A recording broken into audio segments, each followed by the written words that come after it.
VideoPal is a tool that supports rich, asynchronous communication for kids. Children can easily create a video message or a screen recording message, or upload an existing video and send it to their friends. To create a new video, the user clicks on the New Video button.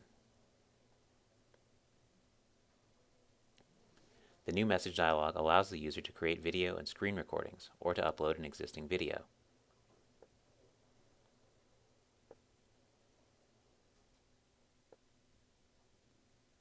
After pressing the red record button, the user's video camera begins recording a message.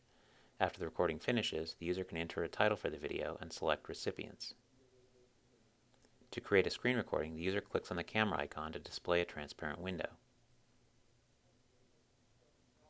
The user positions the window and clicks the red record button. The user can choose to upload an existing video by clicking the Browse button. A preview thumbnail will appear in the upper right corner. The user can preview and then send the message. The thread view displays all the messages in a thread. Message information is displayed in a tooltip.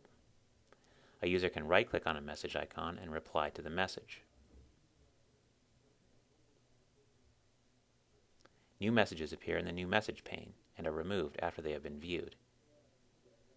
The thread view allows children to easily visualize thread structure and message sequence.